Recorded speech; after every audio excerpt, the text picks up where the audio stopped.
मित्रों, सनातन धर्म का एकमात्र ऐसा पुराण है जिसमें मनुष्य के जन्म, मृत्यु व उनके पाप पुण्य से होने वाले परिणाम व आत्मा के रहस्यों का वर्णन मिलता है। वो है गरुड़ पुराण। गरुड़ पुराण में एक मानव जीवन से लेकर मृत्यु के बीच किए गए कर्मों के हिसाब, उस मानव के आत्मा को किस प्रकार के दंड व उसे किस योनि में अगला जन्म मिलेगा, ये सारी बातों का वर्णन किया गया है। भारतीय हिंदू धर्म शास्त्रों के अनुसार इस धरती पर करीब 84 लाख जीव जंतु बताए गए हैं और उन्हीं 84 लाख योनियों में से एक है मानव योनि, जो कि इस धरती की सबसे श्रेष्ठ योनि कही गई है। ऐसा भी कहा जाता है कि मनुष्य एकमात्र ऐसा जीव है जो कर्म योनि में जन्मा है, अर्थात मानव का जन्म कर्म करने के लिए हुआ है। बाकी के सारी योनियां भोग योनि कहलाती है।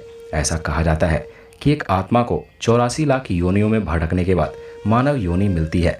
इन 84 लाख योनियों में जलचर जो जल में निवास करते हो, थलचर अर्थात पृथ्वी पर विचरण करने वाले, और नभचर यानी कि जो आकाश में विचरण करते हो।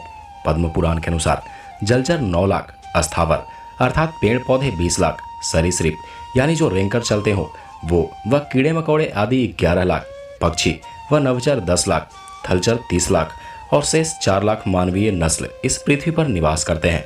कुल मिलाकर ये 84 लाख जीव में केवल मनुष्य ही है जिसमें सोचने, समझने व निर्णय लेने की क्षमता होती है। वह अच्छे व बुरे कर्मों में फर्क पता होता है, जिसके कारण इन्हें कर्म योनि के श्रेणियों में रखा गया है। परंतु आज के वीडियो में हम यह जानने वाले हैं कि आखिर किस कर्म से स्त्री योनि में जन्म मिलता है, क्योंकि मनुष्य के जीवन में नारी का रहस्य को भगवान भी नहीं समझ पाते। तो कईयों का मानना है कि भयंकर पाप के कारण ही स्त्री योनि में जन्म लेना पड़ता है, तो कुछ का यह भी मत होता है कि नारी को इस धरा पर अनेकों कष्टों का सामना करना पड़ता है। अतः जो जीव बड़े पाप कर्म करते हैं उन्हें स्त्री योनि में जन्म लेने पड़ते हैं। परंतु यह सारी बातें सच नहीं है। अगर गरुड़ पुराण के अनुसार देखा जाए तो गरुड़ पुराण में बताया गया है कि 84 लाख योनियों में भटकने के बाद जो जीव पुण्यात्मा होते हैं उन्हें मनुष्य का जन्म मिलता है, और वही मनुष्य अगर धर्म कर्मों में लगे रहते हैं तो उन्हें अंत में मोक्ष की प्राप्ति होती है और उस प्राणी के आत्मा भगवान विष्णु में सदा के लिए समाहित हो जाता है। लेकिन जो मनुष्य योनि में जन्म लेने के बाद भी भगवान को नहीं मानते, सदैव पाप कर्मों में लगे रहते हैं, उन्हें पुनः उनके कर्मों के अनुसार किसी दूसरी योनि में जन्म लेना पड़ता है और वह जीवात्मा बार बार इस मृत्यु लोक के चक्कर काटते रहते हैं। गरुड़ पुराण में यह जिक्र नहीं किया गया है कि आत्मा का कोई लिंग निर्धारण होता है, अर्थात आत्मा को नर या मादा से कोई लेना देना नहीं। हाँ, कई अन्य पुराणों में यह बताया गया है कि विधाता के अनुसार 2 शरीर होते हैं, एक नर व एक मादा। कभी कभी ऐसा होता है कि पुरुष की आत्मा को अगले जन्म में स्त्री का शरीर मिल गया हो और स्त्री का पुरुष का। ऐसा क्यों होता है? इसके 2 कारण है। कहा जाता है कि व्यक्ति अपना जैसा स्वभाव बना लेता है उसे उसके अनुरूप ही जन्म मिलता है। जैसा कि मैंने पिछले एक वीडियो में बताया था कि किस पाप कर्म से किस योनि में जन्म लेना पड़ता है, जिसका लिंक आपको डिस्क्रिप्शन में मिल जाएंगे। मान लिया जाए कि अगर एक मनुष्य अपना स्वभाव पशुओं जैसा बना लेता है तो उसे अगले जन्म में निश्चित रूप से पशु योनि में जन्म मिलते हैं। ऐसा तब होता है जब आप मानव होके भी पशु जैसा व्यवहार करते हैं।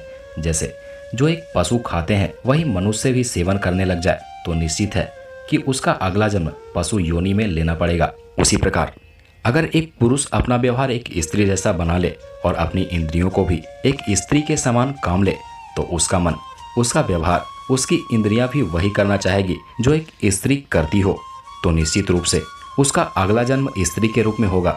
और दूसरा कारण यह भी है कि मनुष्य की आसक्ति जिस ओर होती है उसका अगला जन्म भी उसकी आसक्ति के आधार पर होता है।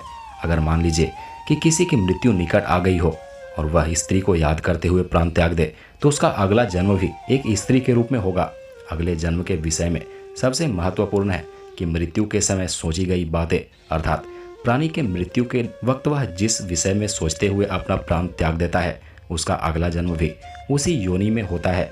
इसका एक और कारण भी है कि आत्मा मृत्यु के उस बात को हमेशा याद रखती है जिसके आधार पर उसका अगला जन्म भी उसी योनि में मिल जाता है। इसलिए गरुड़ पुराण में कहा गया है कि मृत्यु के वक्त भगवान विष्णु को याद कर उनका सुमिरन करना चाहिए ताकि उस प्राणी के आत्मा को मोक्ष की प्राप्ति हो सके और वह जीवात्मा अंत में इस मृत्यु लोक के जन्म मृत्यु के बंधनों से मुक्त होकर परमात्मा में विलीन हो जाए। तो मित्रों, आज के वीडियो में बस इतना ही। मिलते हैं इसी तरह के और भी वीडियो के साथ। तब तक के लिए नमस्कार।